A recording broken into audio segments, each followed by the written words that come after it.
hari ini tentang angka kecukupan gizi dan ini tidak banyak ya. Kita sedikit ada kasus nanti menghitung apa namanya kalori ya. Nah, jadi apa yang dimaksud dengan angka kecukupan gizi? Ya mungkin kalian sudah pernah dengar istilah AKG ya. AKG itu kependekan dari angka kecukupan gizi. Ya. Apa itu AKG? Ya, jadi yang dimaksud dengan angka kecukupan gizi itu adalah suatu nilai yang menunjukkan kebutuhan rata-rata. Nah, ini harus digarisbawahi ya. Kebutuhan rata-rata gizi tertentu yang harus dipenuhi setiap hari bagi hampir semua orang dengan karakteristik tertentu ya seperti umur, jenis kelamin, tingkat dan kondisi fisiologis untuk bisa hidup sehat. Nah, itu pengertian dari AKG. Yang perlu kita garis bawahi adalah jadi nilai-nilai AKG itu menunjukkan kebutuhan rata-rata gizi yang harus dipenuhi ya rata-rata ya. Rata-rata gizi yang harus dipenuhi oleh setiap orang setiap hari gitu. Rata-ratanya berapa? Ya misalnya kita membutuhkan karbohidrat yaitu rata-rata itu per hari berapa gram atau berapa kalori maksudnya ya.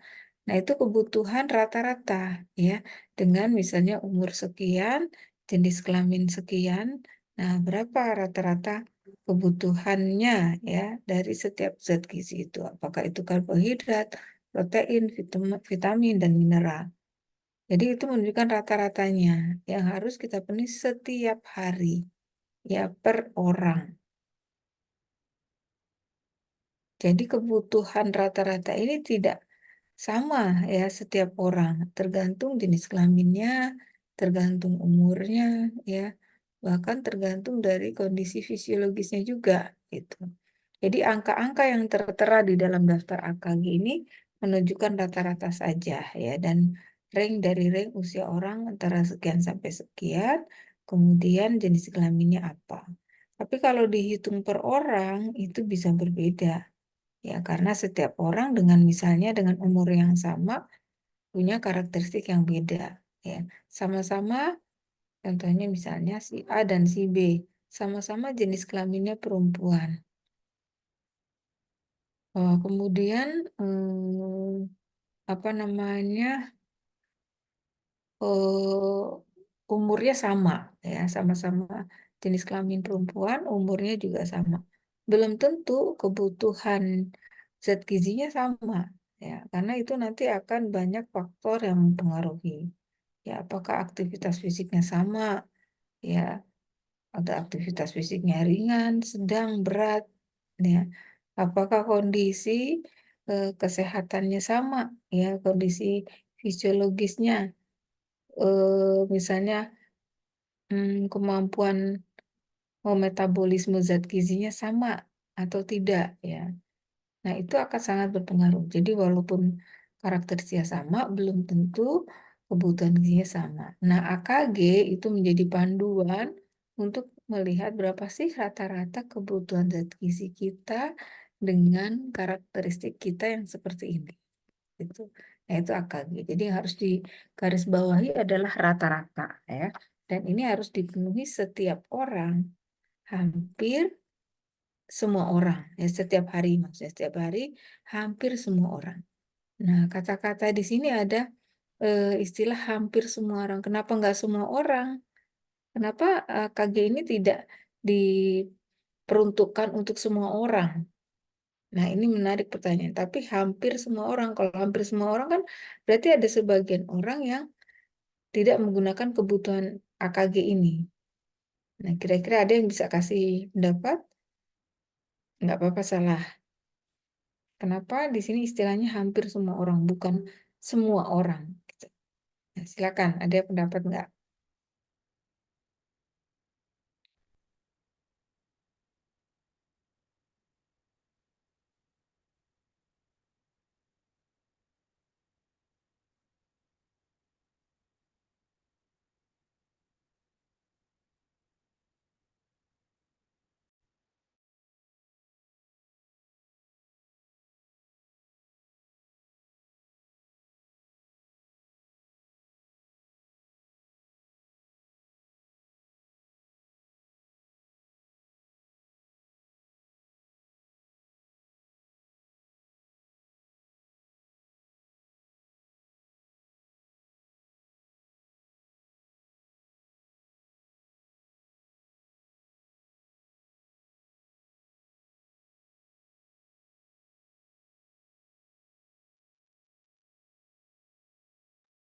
Halo, ini orangnya ada apa enggak ya?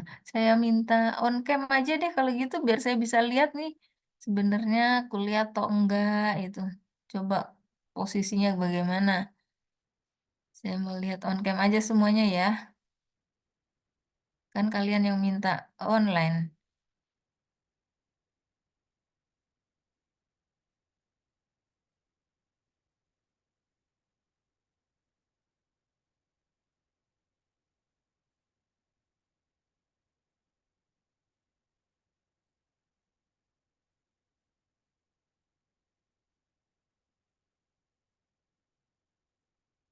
Ya, masih ada yang belum on cam.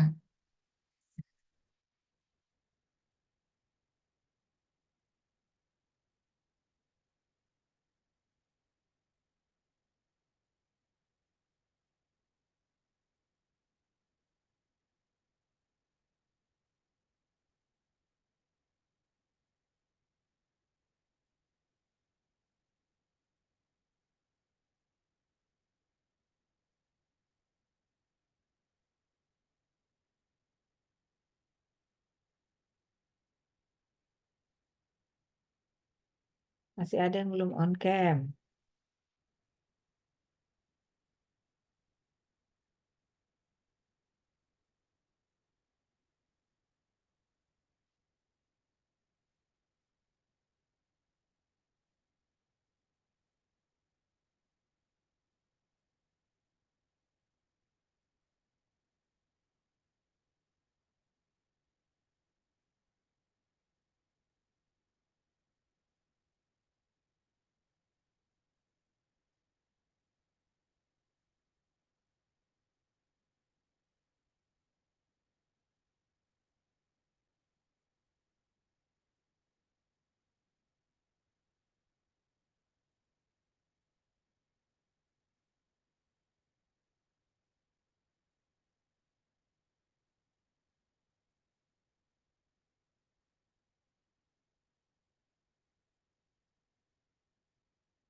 Siti Nur Hasana belum on cam.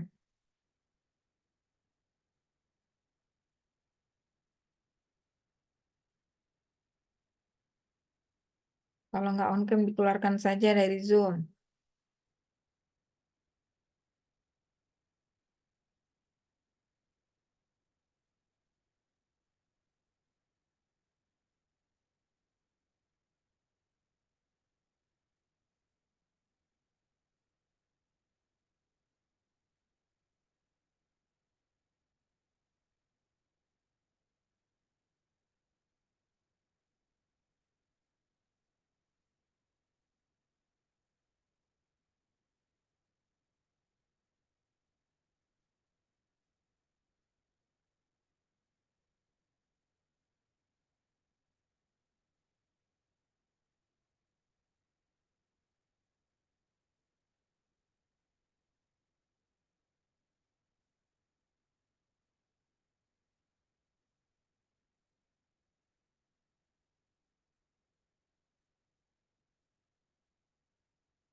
Ya, masih ingat pertanyaan saya tadi? Masih Bu, Apa tuh pertanyaannya?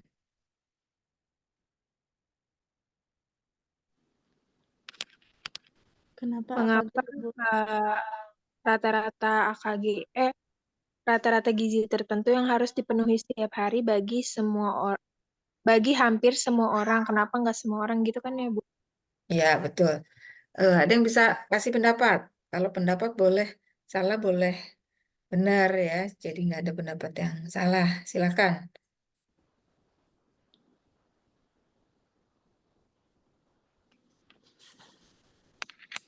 Ada yang mau coba?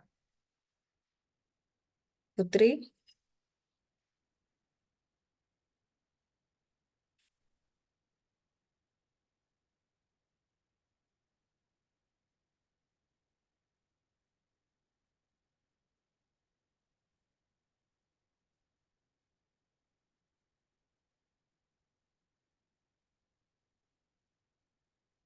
Mutiara? Ya, Ibu, mungkin karena karakter, karakteristik setiap orang tuh beda-beda ya, Bu. Jadinya nggak untuk semua orang gitu. Ya, jadi salah satu karakteristiknya yang berbeda itu misalnya apa, Mutiara? Umur. Misalnya dari umurnya, terus jenis Jenis kelamin, kelamin. kayak apa ya, kondisi tubuhnya gitu loh, Bu. Kesehatannya juga termasuk. Mm-mm. Jadi kalau yang di AKG itu kan umur sudah masuk di situ. Umur, jenis kelamin itu sudah masuk. Jadi karakteristik orang berdasarkan umurnya antara sekian sampai sekian, terus kemudian jenis kelaminnya perempuan atau laki-laki itu sudah ada. Sudah ada Mungkin berat badannya, Bu. berat badannya. Berat badannya kalau di AKG masuk nggak ya? Ntar kok saya lupa. Ada nggak di sini tabelnya? Oh, nggak ada ya. Ya. Berat badan itu kayaknya ada deh di AKG. Sebentar nanti saya tampilkan deh. Ya, jadi kenapa tidak pada semua orang, tetapi hampir semua orang. Jadi AKG ini, daftar list AKG yang sering kalian tampilkan pada presentasi itu, memang tidak bisa digunakan oleh 100% orang, ya. Semua orang gitu, tidak bisa. Kenapa? Karena pada kondisi misalnya seorang dia kena penyakit. Ya, misalnya orang dengan penyakit diabetes mellitus. Nah, dia nggak bisa pakai daftar AKG, ya. Karbohidratnya harus sekian, proteinnya harus sekian. Nggak bisa disamain dengan AKG, karena dia punya penyakit khusus DM. Diet DM itu berbeda dengan diet orang yang tidak DM, orang yang normal. Nah, maka AKG ini tidak bisa digunakan oleh semua orang, ya, tapi hampir semua orang. Jadi orang yang dengan kondisi tertentu tadi, dia menderita penyakit kanker, ya, penyakit diabetes, stroke, hipertensi. Nah, itu tidak bisa menggunakan AKG. Dia harus apa namanya di asesnya individual. Ya, nah itu biasanya nutrisionis itu yang punya ukuran-ukurannya ya bagi diet orang DM itu seperti apa, dilihat dari kondisi tubuhnya, berat badannya, pola makannya, itu diakses dulu, ya dikaji dulu semuanya, baru nanti akan di treatment dengan aturan-aturan diet yang ketat. Nah, maka dia tidak pakai lagi AKG, gitu ya. Maka itu jawabannya kenapa tidak bisa digunakan oleh semua orang, tapi hampir semua orang, ya. Nah, itu pengertian AKG. Nah, kalau di istilah di luar negeri ya kalau pakai bahasa Inggrisnya itu menggunakan istilah RDA ya. RDA itu adalah Recommended Dietary Allowance. Ya sama sebetulnya AKG. Nah, istilah ini yang juga digunakan di Amerika. Ini juga merupakan standar yang berisi kebutuhan rata-rata zat gizi, sama persis dengan kita. Ya, sehingga diharapkan dengan menggunakan acuan AKG ini atau RDA ini orang bisa hidup sehat. Ya, begitu juga di negara lain. Ya, ada juga istilah yang menggunakan RNI. Nah, ini misalnya di Kanada. Jadi setiap negara itu punya apa namanya angka kecukupan gizi masing-masing ya dengan tentu istilah bahasa mereka ya bahasa asing ya. Jadi ada panduannya sama ya. Tentu berbeda ya antara orang Asia dengan orang apa Eropa pasti ketentuannya karakteristiknya juga berbeda ya postur tubuhnya saja mereka berbeda ya maka panduannya KG-nya juga berbeda tapi mereka sama ya punya gitu RDA namanya ya secara umum ya menggunakan istilah RDA. Kalau kita cari di artikel jurnal luar, ya AKG itu pakai kita bisa ketiknya RDA. Nah itu biasanya muncul tuh, ya. Nah di Indonesia sendiri apa namanya istilah AKG ini ditetapkan itu melalui suatu kongres yang rutin dilaksanakan yang disebut dengan Kongres WNPG. Ya, Kongres WNPG itu Kongres Widya Nasional Pangan dan Gizi. Ini secara berkala ya biasanya kalau nggak salah ini 3 atau 4 atau 5 tahun gitu ya. Secara berkala lah ini dilakukan. Jadi untuk selalu memperbarui tabel-tabel yang ada di AKG itu. Karena berdasarkan perubahan gaya hidup orang saat ini, pola makan seseorang, kemudian juga tren penyakitnya seperti apa. Nah, itu semua dievaluasi atau juga ada penemuan-penemuan baru Kalau sekarang kita mengenal vitamin itu ada vitamin A, B, C, D, E, dan K ya. Mungkin nanti 10 tahun ke depan nanti ada vitamin temuan baru. Mungkin vitamin X misalnya namanya. Nah, itu bisa saja nanti itu masuk di AKG gitu ya. Jadi itu secara berkala dilakukan ya pembaruan atau evaluasi. Nah, ini contoh misalnya rata-rata kecukupan orang Indonesia ya terhadap energi. Ya, jadi rata-rata kecukupan energi penduduk Indonesia itu 2.100 kalori. Ya, ini rata-rata ya, rata-rata. Tapi kalau dihitung per individual bisa jadi beda. Ya, misalnya saya menghitung rata-rata kebutuhan kalori antara Mutiara dengan Alifah misalnya. Bisa berbeda, walaupun mungkin umurnya sama, berat badannya sama. Bisa saja berbeda. Aktivitas mungkin bisa juga sama, misalnya ya, sama-sama hanya sebagai mahasiswa. Katakanlah itu aktivitasnya ringan sampai sedang ya, bukan sebagai pekerja. Ya, pekerja juga beda. Ada yang pekerjanya di lapangan, ya ada yang kerjanya cuma di kantor. Nah, itu kategorinya kan beda. Ya, orang yang bekerja di lapangan, misalnya yang suka gali-gali tanah pinggir jalan, ya sebagai buruh bangunan, itu kan keras, ya pekerja keras. Nah, itu aktivitasnya tergolong berat. Ya, nah itu tentu akan berbeda dengan mungkin berat badannya sama, umurnya sama, tapi kerjanya berbeda. Nah itu bisa beda ya rata-rata kebutuhan energinya. Nah yang di AKG ini 2.100 ini rata-rata kebutuhan apa namanya kalori penduduk Indonesia ya atau kebutuhan energi ya kebutuhan kecukupan energi dan protein misalnya protein itu rata-ratanya 57 gram per orang per hari ya per orang per hari. Ya, jadi kalau kita menghitung berapa sih kebutuhan protein saya untuk seminggu ke depan misalnya, ya tinggal dikali saja dikali 7 misalnya.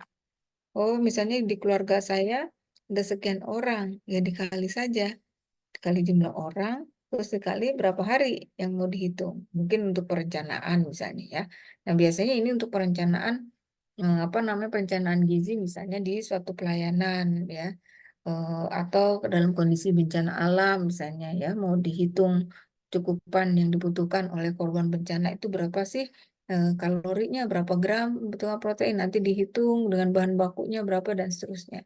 Nah itu juga digunakan acuan. Nanti kita lihat ya fungsi dari AKG.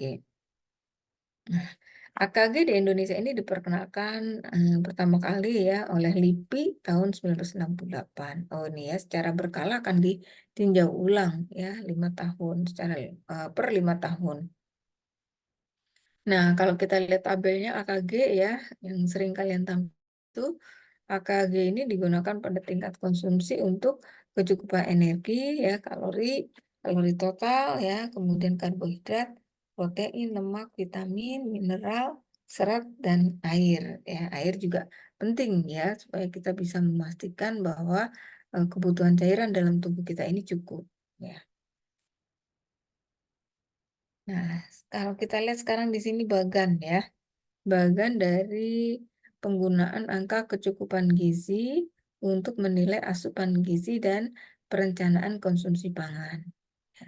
Kalau kita lihat di sini ya, kecukupan gizi dan asupan gizi ini ya eh, bisa digunakan untuk menilai asupan gizi dan membuat suatu perencanaan ya konsumsi pangan. Bisa misalnya di tingkat di rumah sakit, di pelayanan-pelayanan kesehatan, di sekolah mungkin yang ada programnya atau untuk catering misalnya catering sehat ya itu bisa saja menggunakan itu atau untuk rumah sakit terutama ya yang apa namanya yang banyak pasien dengan berbagai macam masalah ya dengan penghitungan misalnya kalau dia ternyata pasien yang sudah sembuh misalnya ya tidak melakukan diet khusus lagi. Nah, nanti mungkin bisa nasehatnya untuk keluarganya nanti karena ini sudah sembuh, nah bisa menggunakan apa namanya anjuran konsumsinya seperti ini ya, gitu. Nah, itu bisa ya dilakukan. Jadi untuk perencanaan konsumsi pangan, baik itu secara individual maupun di rumah tangga bahkan sampai di masyarakat. Ya. Nah, dengan kita melakukan penilaian asupan gizi ini, ya ini bisa langsung juga digunakan untuk merencanakan konsumsi pangan, ya. Berapa sih asupan gizi yang diperlukan oleh si A, si B, si C, si D, gitu ya? Karena kan setiap orang berbeda. Ya, kalau kita nggak hitungnya rata-rata, ya, kalau kita mengaksesnya berdasarkan per individu, gitu. Nah, kemudian dari penilaian asupan gizi ini bisa dilakukan secara kelompok maupun daerah atau wilayah, ya. Jadi untuk program intervensi gizi di suatu kelompok atau suatu wilayah misalnya. Nah, itu kita menilai asupan gizi. Misalnya pada kelompok balita, ya. Balita itu berapa sih kebutuhan gizinya rata-rata misalnya dengan berat badan mereka sekian sekian. Nah, itu bisa dilakukan secara kelompok ya berdasarkan kategori usia misalnya ya balita atau remaja misalnya ya. Nah, juga bisa dilakukan secara di wilayah. Jadi, misalnya kebutuhan protein dengan rumah tangga sekian jumlahnya, berapa yang harus tersedia di wilayah tersebut, ya. Nah, itu nanti bisa dibuat suatu rencanaan kebutuhan bahan pangan di wilayah itu berapa untuk sumber proteinnya misalnya. Nah, itu bisa dihitung dari situ, itu. Nah, kemudian perencanaan juga begitu, ya. Perencanaan itu juga bisa kita gunakan untuk intervensi di kelompok maupun di wilayah yang lebih luas. Nah, kalau kelompok tadi ya, pada kelompok usia rentan misalnya ya, pada kelompok usia ibu hamil, pada kelompok lansia dan seterusnya. Ya, komunitas-komunitas tertentu misalnya ya, atau kelompok anak sekolah misalnya ya, mau makanan tambahan misalnya. Nah, itu bisa direncanakan, bisa juga menggunakan apa acuan dari AKG ini. Ya. Nah, itu penggunaan AKG-nya. Ya, jadi bukan hanya di tingkat kelompok ya, tetapi juga masyarakat bahkan secara nasional ya AKG ini digunakan. Nah, ini mungkin lebih detailnya lagi ya. Kalau ada yang mau bertanya silakan langsung saja ya. Nah, coba kalau kita cermati di sini ya, kegunaan dari AKG itu yang pertama untuk merencanakan penyediaan pangan. Nah, seperti tadi ya, perencanaan ke penyediaan pangan di mana misalnya ya, di pelayanan di tempat kerja, di industri, di perusahaan ya, mungkin ada ahli gizinya di situ yang menyediakan makanan dari perusahaannya. Nah, ini bisa direncanakan menggunakan AKG ya, yaitu penghitungan kebutuhan energi dan zat gizi rata-rata tingkat regional atau nasional yang perlu diketahui pola konsumsinya. Ya, jadi untuk merencanakan merencanakan untuk perencanaan penyediaan pangan. Contohnya tadi ya bisa juga rencana penyediaan pangan di perkantoran misalnya ya ada makan siangnya kantor. Nah, itu menggunakan acuan AKG. Untuk pekerja itu seperti apa sih kebutuhannya ya. Nah, kira-kira seperti itu. Kemudian yang kedua, bisa untuk menilai data konsumsi makanan perorangan atau kelompok. Ya, tadi misalnya ya, kita mau mengetahui berapa kebutuhan kalorinya apa namanya si A ya, berdasarkan AKG dia sudah memenuhi atau belum ya setelah dievaluasi. Nah, dicocokkan tuh. Oh, ternyata dia baru terpenuhi kurang dari 60% misalnya. Ya, karbohidratnya kalau dibandingkan dengan AKG-nya. Nah, jadi dengan begitu kita bisa melihat penyimpangan-penyimpangan atau kelebihan ternyata ya. Nah, itu apa namanya kegunaan yang kedua. Yang ketiga, AKG bisa digunakan untuk perencanaan pemberian makanan di institusi, ya, terutama di rumah sakit ya. Tapi khusus di rumah sakit ini diperhitungkan juga kecukupan gizi untuk penyembuhan atau pemulihannya, ya. Tapi kalau di rumah sakit memang ini sangat spesifik ya. Nah, ini ada apa namanya ada ketentuan khusus untuk tadi ya apabila dalam kondisi yang memerlukan diet-diet tertentu. Nah, itu mungkin AKG tidak bisa digunakan ya. Nah, kemudian menentukan standar bantuan pangan dalam keadaan darurat ya, misalnya ada bencana alam, banjir ya, gempa bumi, tsunami gitu ya.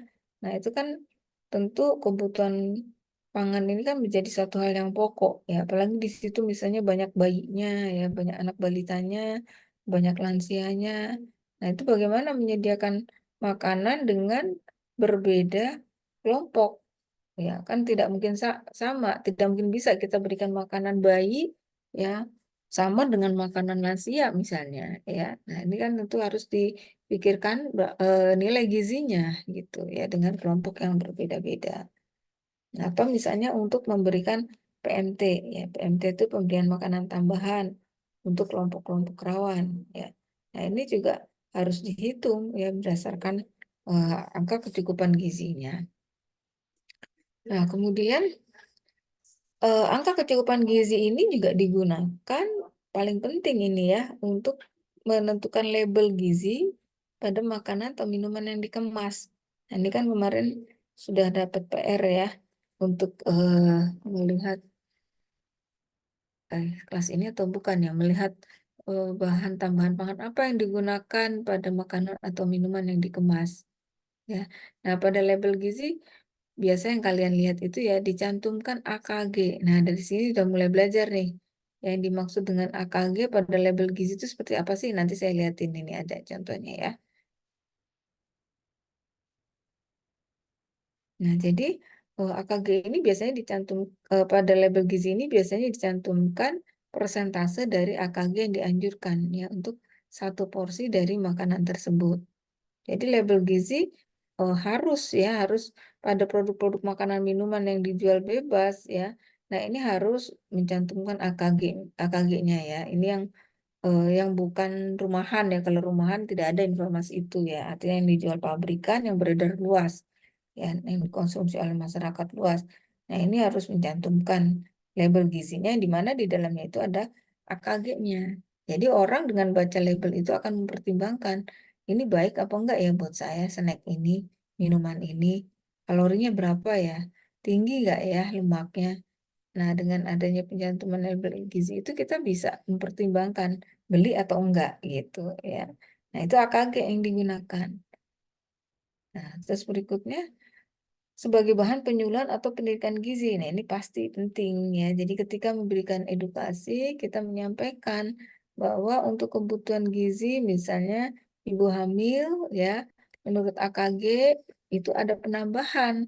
Misalnya kebutuhan kalori pada ibu hamil itu harus ada penambahan tidak sama dengan orang dewasa. Ya, misalnya pada trimester 1 butuhkan 300 kalori. Nah, itu mungkin untuk bahan edukasi.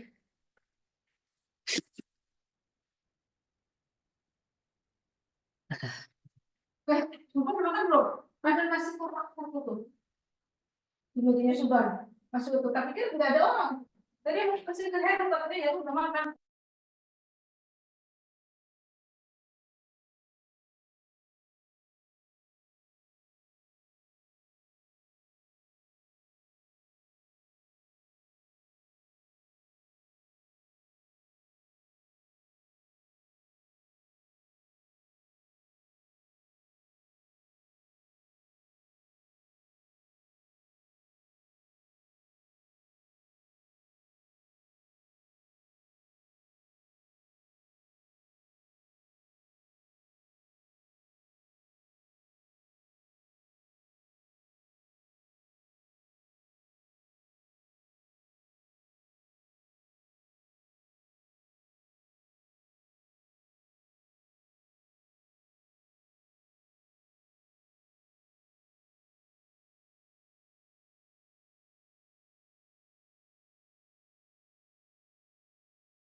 Ya, saya lanjutkan.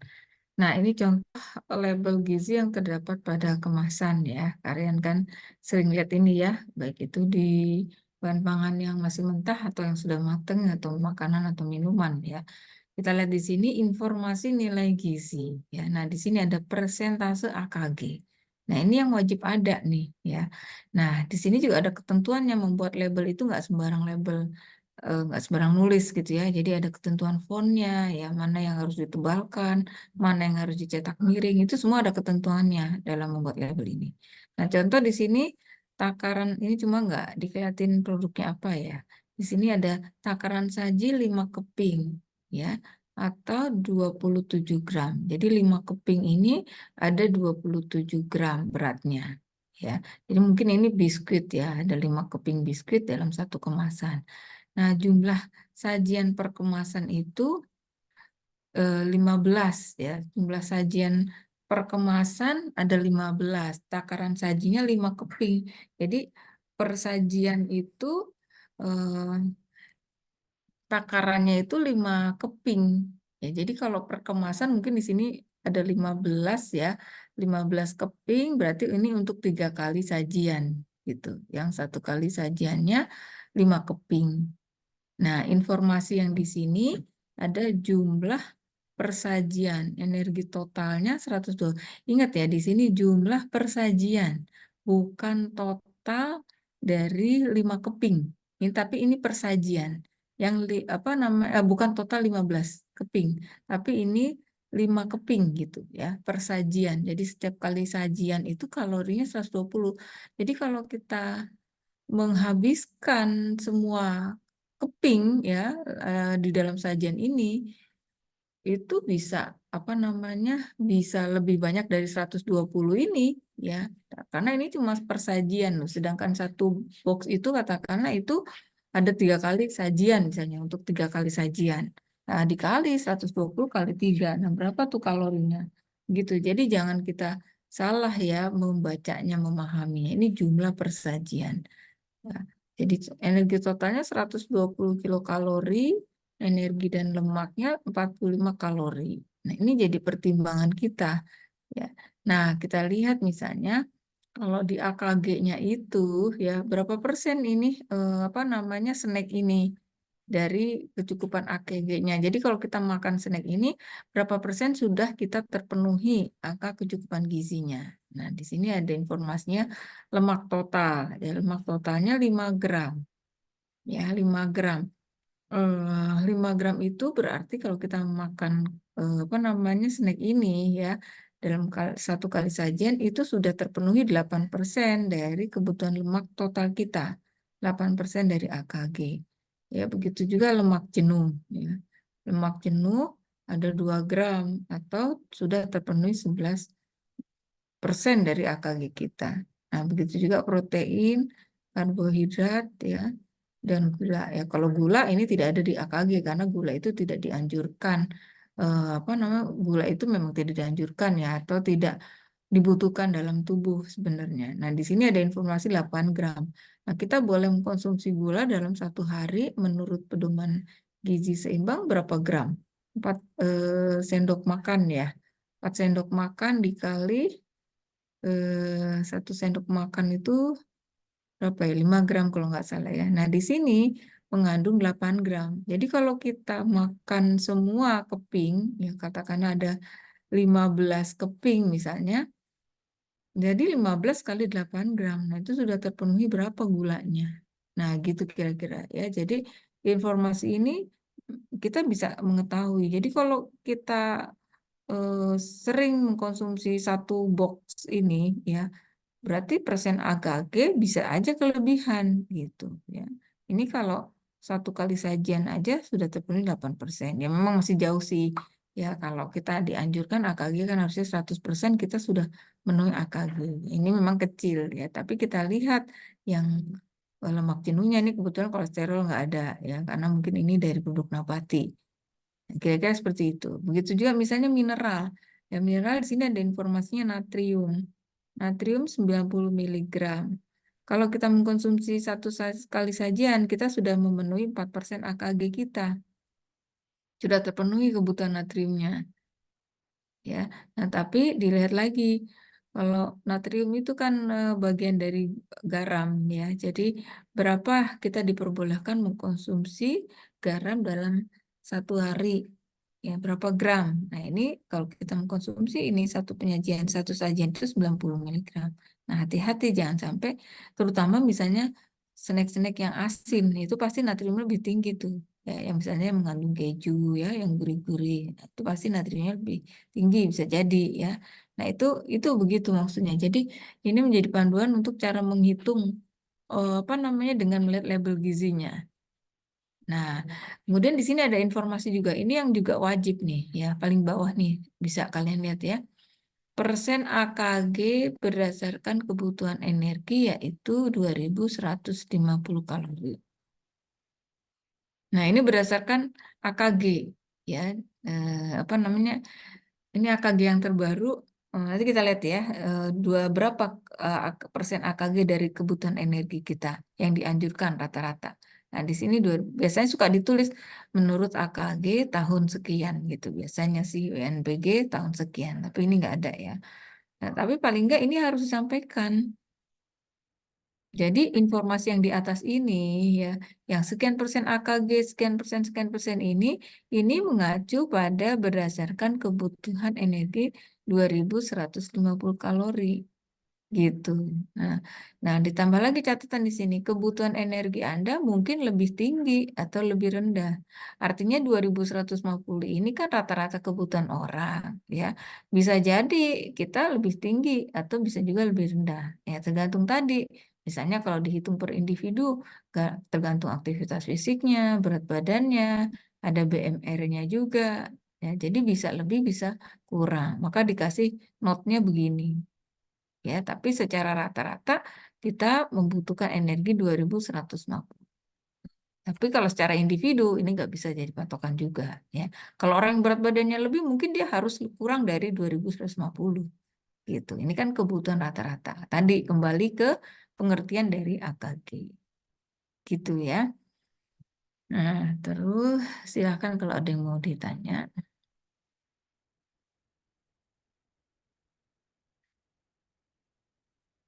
Next. Nah, sekarang eh, apa namanya? Ada istilah yang namanya kecukupan gizi dan kebutuhan gizi. Nah, ini jangan sampai ketuker-tuker ya. Jadi, kecukupan gizi itu beda dengan kebutuhan gizi. Kalau kecukupan gizi itu jumlah zat gizi yang diperlukan seseorang atau rata-rata ya rata-rata kelompok orang agar hampir semua orang dikatakan hampir itu kurang lebih 97,5% dari populasi. Ya, itu bisa hidup sehat. Nah, itu namanya kecukupan. Jadi jumlah secara rata-ratanya. Tapi kalau kebutuhan atau disebut requirement ya, requirement ini adalah jumlah zat gizi minimal ya. Nih bedanya ya di sini minimal ada kata-kata minimal. Jumlah zat gizi minimal yang diperlukan seorang untuk hidup sehat. Jadi kalau yang ini recommended tadi atau kecukupan gizi itu adalah rata-rata, kalau yang kebutuhan ini minimal. Jadi berapa sih minimal saya harus mengkonsumsi sumber protein misalnya. Nah, itu namanya kebutuhan. Tapi kalau kecukupan itu ngomongin rata-rata. Ya, yang AKG tadi.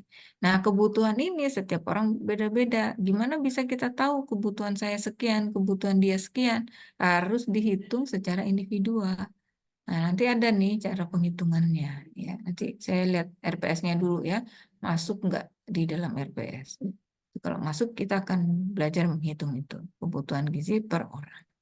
Ya, nah ini bedain ya. Kecukupan gizi dan kebutuhan gizi. Lihat kata kuncinya. Oke. Nah, sekarang coba perhatikan ini menghitung kebutuhan zat gizi.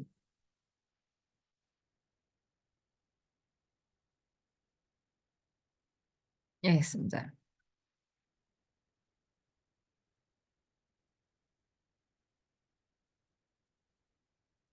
Nah, menghitung kebutuhan gizi ini sebetulnya bisa kita ketahui kalau kita sudah menghitung jumlah kalori yang kita butuhkan. Ya, maka kebutuhan yang makro dan mikronya, atau ini yang makro ya, maksudnya yang makro, karbohidrat, lemak, dan proteinnya itu bisa kita hitung. Nah, tapi setelah kita mengetahui jumlah kalori yang kita butuhkan. Nah, gimana cara menghitung jumlah kalori yang kita butuhkan? Nah, itu tadi yang saya bilang ya, minggu depan ya, coba kita lihat RPS-nya. Nah, dan nanti anggaplah kita sudah menghitung kebutuhan kalori yang kita butuhkan setiap orang ya. Nanti ada contoh kasusnya ya. Nah, jadi kalau kita sudah menghitung kebutuhan kalori kita, misalnya kebutuhan kalori saya ya sehari itu 2000 kalori misalnya. Ya, maka kebutuhan zat gizi makro, yaitu karbohidrat, lemak, protein, itu bisa dihitung. Ya, nah menurut aturannya, kebutuhan protein kita itu harus terpenuhi 10-15% dari total kalori. Ya, sedangkan lemak 10-25%. Ya, kebutuhan karbohidrat 60-75% dari total kalori. Jadi kalau total kalori saya tadi 2000, maka saya membutuhkan protein, katakanlah saya ambil yang 15% atau yang 10%. Maka saya dengan kebutuhan jumlah kalori saya 2000, saya membutuhkan protein 10% dari 2000. Nah, gitu, dihitungnya seperti itu. Terus kebutuhan lemak saya berapa? Kalau saya misalnya mengambil 20%, ya. Nah, jadi kebutuhan lemak saya 20% dari 2000. Nah, itu berapa kalori? Begitu juga karbohidrat. Ya. Kita membutuhkan, misalnya ambillah tengahnya 70% misalnya. Ya 70% dikali 2000 kalori. Nah, itulah kebutuhan karbohidrat kita, berapa kalori. Gitu ya. Nah, mungkin bisa lebih jelasnya kita lihat contohnya.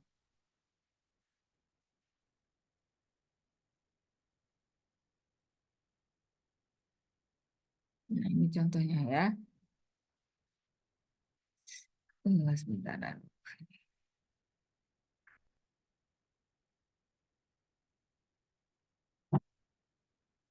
Bentar. Ini ketutupan di saya nih. Nah, ini contoh. Misalnya kebutuhan kalori susi setelah dihitung dia membutuhkan 2000 kalori per hari. Ya, jadi berapa proteinnya dong ya yang dia harus penuhi? Nah, kalau misalnya diambil proteinnya 15%, berarti 15% dikali 2000 kalori. Dapatlah 300 kalori. Jadi 300 kalori ini harus dikonsumsi oleh susi dari protein. Gitu ya. Nah, kalau kita rubah menjadi gram bisa, ya kan kita sudah belajar ya. 1 gram protein itu menghasilkan 4 kalori. Jadi berapa gram protein yang harus susi penuhi? Nah, tinggal dirubah saja dari kalori menjadi gram, yaitu dibagi 4. Jadi 300 kalori dibagi 4 ya. Hasilnya 75 gram protein. Nah, ini yang harus dipenuhi oleh si susi dengan kebutuhan kalorinya 2000. Nah, kalau lemak, ya misalnya lemaknya dia membutuhkan 20%. Maka 20% kali 2000, yaitu 400 kalori. 400 kalori itu berapa gram? Nah, tinggal dibagi. Berapa 1 kalori lemak, berapa 1 gram lemak menghasilkan kalori? 1 gram lemak menghasilkan 9 kalori. Ini harus hafal ya. 494 ini harus hafal. Ya, maka 400 dibagi 9. Hasilnya Maka sip. mau. Oh, Padahal kalau lagi saya nggak bisa. masih ngajar soalnya. Bentar. Jadi 44 gram ya karbohidrat. Begitu juga. Misalnya kebutuhannya 65% dikali 2000 maka 1300 kalori. Berapa gram 1300 kalori itu? Ya tinggal dibagi 4 ya karena 1 gram karbohidrat itu menghasilkan 4 kalori. Maka hasilnya 325 gram. Gitu ya. Nah, apa namanya? begini caranya. Jadi kita tinggal menghitung nanti 325 gram karbohidrat itu bisa kita dapatkan dari mana saja. Ya tinggal dicari sumber-sumbernya.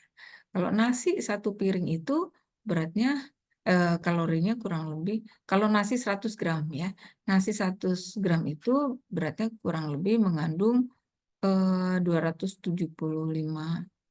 kalori, 175 kalori ya, 175 kalori, benar nggak salah ya, itu satu piring nasi ya, satu piring nasi 175 apa 275, nanti coba di searching ya, itu 100 gram nasi ya. Jadi kalau 325 gram berarti kita bisa makan 3 kali nih ya, kalau satu kali porsi makan itu 100 gram ya kan. Nah tinggal dihitung.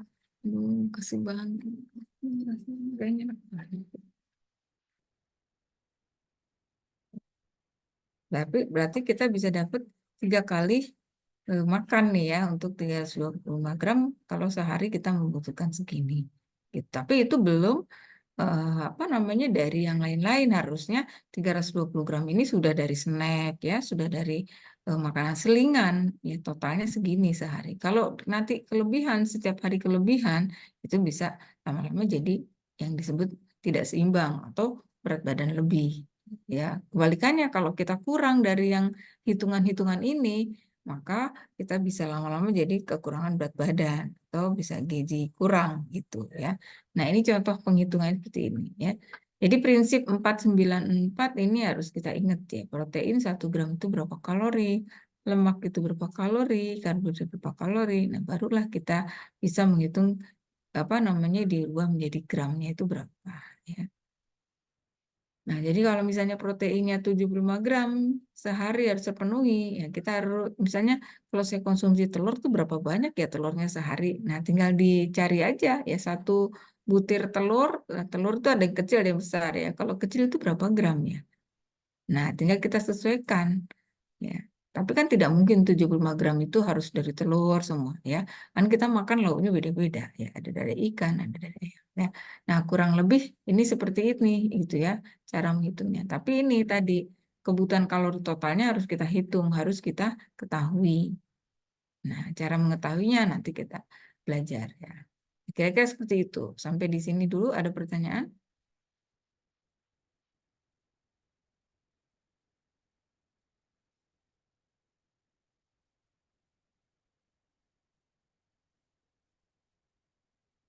Bisa difahami? Bisa ya? Bisa dimengerti semuanya? Aman? Ada yang perlu diulang?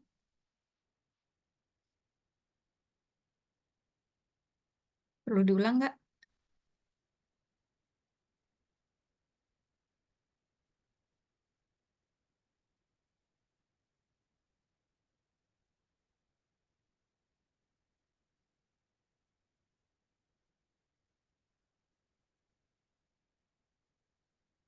Perlu diulang? Iya Bu, mungkin diulang lagi. Mungkin yang hitung-hitungan, Bu. Ini, yang contoh ini, yang dari mulai susi ini. Iya. Oke, ya. Yang sebelumnya Bu. Oh, sebelumnya. Ini. Kalau ini tuh Iya, ini. ya, kalau ini tuh ketentuan, ya ketentuan anjuran kita mengkonsumsi sumber apa zat gizi makro itu berapa persen dari total kalori. Jadi kita dianjurkan itu memenuhi kebutuhan protein itu dalam satu hari itu 10-15% dari total kalori kita. Jadi kalau kita konsumsi asupan kita sehari itu 2.500 kalori, maka 10-15%-nya itu harus menyumbang sumber protein gitu ya. Itu juga lemak yang dianjurkan nggak boleh banyak-banyak nih lemak ya, 10-25% aja dari total kalori kebutuhan kita ya. Kalau total kalori kebutuhan kita 2.500 ya, 10%-25%-nya harus ada lemaknya gitu. Harus ada sumber lemaknya, katakanlah seperti itu. Begitu juga karbohidrat. Nah, kalau karbohidrat ini anjuran paling besar ya, karena ini sumber energi utama ya. Maka harus terpenuhi 60-70% dari total kalori. Ya. Nah, pertanyaan total kalori itu tadi yang saya bilang, nanti kita belajar bagaimana menghitung kalori masing-masing. Kalau di AKG ada ya, total kalori setiap orang dengan umur sekian, jenis kelamin sekian, itu ada. Tapi kan itu rata-rata, bukan individu. Gitu ya. Nah, sampai sini dulu bisa dimengerti nggak?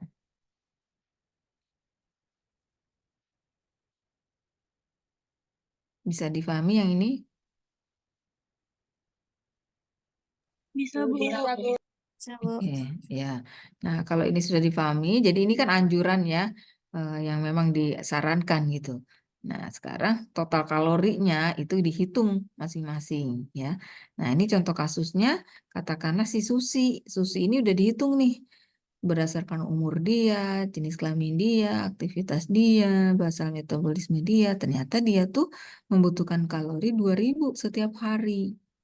Nah, tadi kan anjurannya dalam setiap hari kita makan itu harus mengandung sumber zat gizi makro. Yang ini, protein, lemak, karbohidrat. Nah, kalau dilihat si Susi dengan 2000 kalori, berapa dia harus mengkonsumsi karbohidrat? Berapa kalori dia harus mengkonsumsi karbohidrat, lemak, dan protein. Nah, maka kita hitunglah ya. Nah, misalnya protein. Protein tadi anjurannya berapa kita harus mengkonsumsi protein? 10 sampai 15%. Nah, katakanlah Susi mengambil yang 15%. Maka kebutuhan protein dia 15% kali 2000, yaitu 300 kalori. Nah, 300 kalori ini berapa gram protein? Jadi 300 kalori ini mau dirubah jadi gram. Berapa 300 kalori itu? Berapa gram? Berapa gram protein 300 kalori itu. Nah, maka kita harus tahu bahwa 1 gram protein itu 4 kalori. Ya, 1 gram protein 4 kalori. Kalau ada 300 kalori berapa gram? Ya, tinggal dibagi. 300 dibagi 4. Hasilnya 75 gram. Jadi, si Susi harus mengkonsumsi setiap hari protein itu sebanyak 75 gram atau sama dengan 300 kalori. Gitu. Sampai sini paham? Paham, Ibu. Ya, yang penting kita hafal aja. Protein 1 gramnya berapa kalori ya. Terus lemak 1 gram berapa kalori. Karbohidrat berapa kalori. Jadi prinsip yang 4, 9, 4 ini harus hafal ya. Untuk acuan menghitungnya. Gitu. Oke. Sampai sini sudah paham semua ya. Nah, silakan nanti menghitung, nanti ya mungkin minggu depan setelah kalian tahu kalorinya masing-masing. Menghitung kalori ya, berapa gram kebutuhan dari zat gizi makro. Ya, setelah kita pecah-pecah ini ya, berapa kebutuhan masing-masing zat gizi makronya. Itu bisa dihitung. Nah, sekarang setelah kita mengetahui berapa apa namanya kalori yang kita konsumsi tadi ya, kita bisa menghitung kita tuh mengkonsumsi sudah sesuai 100% sesuai AKG atau belum. Nah, caranya gimana? Caranya kita menghitung konsumsi zat gizi kita setiap hari itu secara aktual itu dibagi dengan angka kecukupan gizi. Ya, angka kecukupan gizinya berapa? Nah, lihat di tabel AKG. Konsumsi zat gizinya berapa? Nah, ini yang harus dihitung nih. Ya. Nah, kalau sudah dihitung konsumsi zat gizi aktualnya berapa dibagi AKG dikali 100%. Nah, nanti kalau hasilnya ketemu, kita bandingkan dengan kriteria, namanya kriteria kecukupan intake energi dan zat gizi. Kalau ternyata hasilnya lebih dari 110% dari AKG, berarti dia termasuk kecukupannya lebih banyakan gitu dari AKG. Tapi kalau persentasenya 80-110% dari AKG, berarti dia termasuk baik. Ya, artinya terpenuhi, cukup ya, kecukupan gizinya. Nah, kemudian dikatakan kurang kalau nanti hasilnya kurang dari 80% AKG. Nah, angka-angka ini bisa menjadi kesimpulan dari misalnya di satu rumah tangga. Rumah tangga itu konsumsi proteinnya berapa persen dari AKG atau di suatu wilayah. Oh, ternyata konsumsi protein di keluarga itu kurang dari 80% AKG.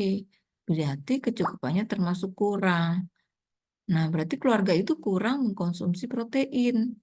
Nah, apa tindakan selanjutnya, intervensinya, seperti apa? Nah, itu seperti itu. Jadi, menghitung ini tujuannya nanti adalah perencanaan program gizi. Oh, ternyata di wilayah itu, misalnya, rata-rata kecukupan proteinnya itu kurang dari 80% AKG. Nah, ini kalau dibiarkan lama-lama bisa pada kekurangan protein. Akibatnya apa? Bisa malnutrisi, kwashiorkor, yang mungkin juga kwashiorkor marasmus, ya, stunting, ya, dan lain-lain. Kan seperti itu. Nah, itu maka pentingnya mengetahui kecukupan gizi seseorang, ya. Itu dibandingkan. Jadi, ini juga menjadi perencanaan di suatu negara juga, ya, bukan hanya wilayah, ya. Tuh.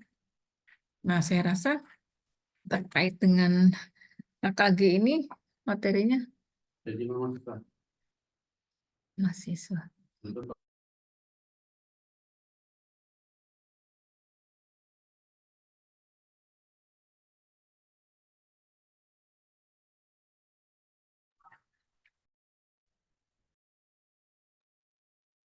Ya, sudah selesai begitu, ya. Nah, jadi itu pentingnya kenapa sekarang saya mau tunjukin AKG itu yang kayak apa sih? Sebetulnya kalian sudah pernah ini ya, apa menampilkan tabel-tabel AKG. Ya, cuma ya, saya tampilkan lagi supaya lebih jelas. Jadi kriteria apa aja sih yang ada di AKG itu? Ya. Nih, saya share. Bentar. Ini PMK ya. Jadi AKG itu sudah disahkan menurut peraturan Menteri Kesehatan, ini yang terbaru ya, yang dipakai kan setiap 5 tahun dievaluasi. Nah, ini yang terakhir yang kita pakai ini nomor 28 tahun 2019. Ya, ini sudah tampil ya. Nah, sekarang kita lihat. Jadi ini tuh sudah disahkan, ini menjadi pedoman acuan di mana-mana ya, rumah sakit, industri dan semuanya menggunakan AKG ya. Sekarang kita lihat. Jadi apa sih isinya AKG itu? Tabelnya kan sebenarnya kalian sudah sering menampilkan AKG waktu presentasi ya. Nah, ini kita lihat sini ya. Misalnya judulnya ini tabel 1, kecukupan energi, protein, lemak, karbohidrat, serat dan air ya. Pada kelompok umur. Nah, jadi umur sudah, oh ini berat badan sudah ada ya, tinggi badan ada. Jadi rentang umur sudah ditentukan di sini. Ini untuk bayi atau anak. Terus untuk jenis kelamin, laki-laki dan perempuan. Nah, ini sudah dibedakan ya, jenis kelamin, terus berat badan ya berdasarkan berat badannya, berdasarkan tinggi badannya, kecukupan energi, misalnya setiap orang tuh berapa ya. Misalnya orang dengan jenis kelamin, anak dengan jenis kelamin laki-laki, usianya antara 10 sampai 12 tahun. Nah, berat badan anak 10 sampai 12 tahun itu rata-rata 36 kilo. Maka ini pakainya rata-rata ya. Tadi saya bilang kenapa nggak bisa dipakai untuk semua orang gitu ya. Karena belum tentu semua orang itu memiliki berat badan 36 pada usia sekian. Mungkin dengan kondisi tertentu dia mengalami kekurusan, kurang gizi. Bisa aja berat badan menjadi kurang. Maka ini tidak bisa dijadikan acuan gitu ya. Tapi rata-ratanya tuh begini gitu ya. Yang sehatnya tuh yang diakui gitu ya. Artinya yang jadikan tolak ukur tuh standarnya usia 10 sampai 12 tahun itu 36 kilo berat badannya. Kemudian tinggi badannya adalah 145. Nah, dengan karakteristik ini maka kebutuhan energinya di sini 2000 kalori. Proteinnya dalam gram ya 50 gram. Nah, kalau tadi contoh si Susi tadi, kalau kita menggunakan bukan contoh Susi, kalau setelah kita dapatkan apa namanya perhitungan ya bahwa misalnya asupan setelah dinilai ternyata asupan protein saya setiap hari itu apa namanya misalnya 40 gram. Nah, itu sudah sesuai berapa persen ya AKG-nya. Nah, dihitung dengan cara tadi. Aktualnya dibagi ini dikali 100 gitu ya. Ya, jadi ini menjadi panduan tadi pada saat penghitungan ya. Sebentar, saya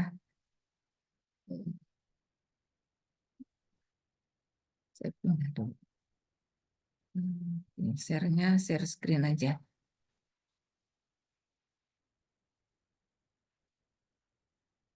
Nah, jadi kalau kita ke rumus tadi kan, nah kan gini ya, untuk mengetahui berapa persen kita berdasarkan AKG-nya kita termasuk lebih, baik atau kurang. Nah, kan harus dihitung dengan cara ini ya.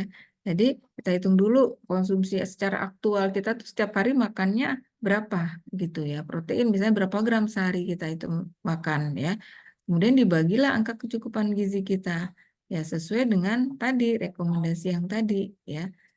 Apa namanya? PMK-nya tadi. Nah, tadi. Ini ya, jadi menjadi acuan. Jadi kita ukur dulu nih, kita tuh setiap hari makan protein berapa gram. Setelah dapat, dinilai, diukur ya, pakai metode tertentu ya, ada caranya itu, eh, misalnya diwawancarai pakai FFQ misalnya ya. Nah itu dapatlah setiap hari kita mengkonsumsi protein itu berapa. Nanti dibandingkan dengan standarnya ya, dengan usia yang sesuai pasti ya, dengan usia sesuai kita tarik. Nah, ini bagi pembandingnya nanti. Nah, tinggal dikali berapa persen. Ketemu, kita termasuk lebih dari cukupan gizi, baik atau kurang. Begitu juga di tingkat nasional. Jadi bisa diketahui tuh. Ya. Ada datanya, misalnya protein, ke apa namanya asupan protein di negara ini tuh berapa persen dari AKG, di provinsi ini tuh berapa persen dari AKG. Nah, itu bisa dilihat mana konsumsi protein yang paling tinggi, provinsi mana gitu. Itu bisa dilihat. Ya, acuannya menggunakan ini gitu. Maka itu kenapa AKG ini menjadi acuan ya. Nah, fungsinya tadi banyak ya, sudah kita bahas tadi. Nah, jadi ini tabel AKG. Jadi kalau ini kan judulnya untuk melihat kecukupan energi, protein, lemak, karbohidrat, serat, dan air. Mineral, vitaminnya mana kok nggak ada? Ada di bawahnya ya. Nah, tabel berikutnya. Nah, ini kelompok vitamin-vitamin. Jadi di sini sudah ada nih berat bayinya. Kalau dia beratnya sekian ya, berapa kebutuhannya? Apa namanya umurnya maksudnya ya. Nah, terus kalau pada ibu hamil, nah ini sudah ada. Ternyata kalau ibu hamil pada trimester 1, 2, 3 itu harus ditambah. Ya, tanda plus ini penambahan. Ya 300. Ya. Nah seterusnya gitu. Ya. Kalau ini apa? Nah ini mineralnya. Ya, jadi lengkap ya dari kebutuhan makronya, vitaminnya, mineralnya, ada acuan AKG-nya. Ya.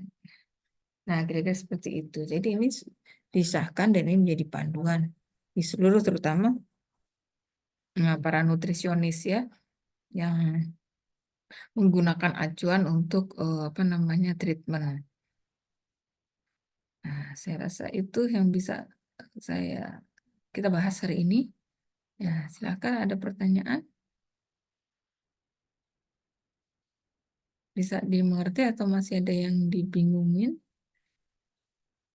Silakan ditanyakan kalau ada yang masih belum jelas.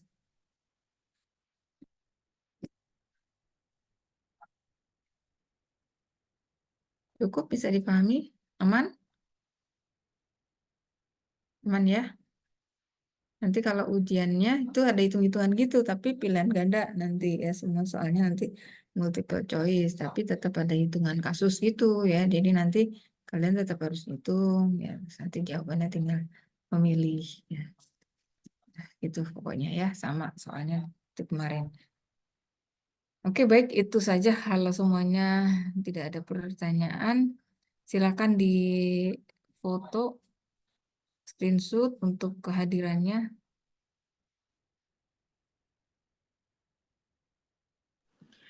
Sudah Ibu, sudah di screenshot. Oke, baik. Ya, oke, terima kasih semuanya. Kita akhiri ya pertemuan hari ini. Assalamualaikum warahmatullahi wabarakatuh. Selamat siang. Waalaikumsalam. Waalaikumsalam warahmatullahi Warahmatullahi wabarakatuh. wabarakatuh. Makasih ya, Bu. Kasih Bu. Sama izin, sama-sama saya izin live ya. Iya.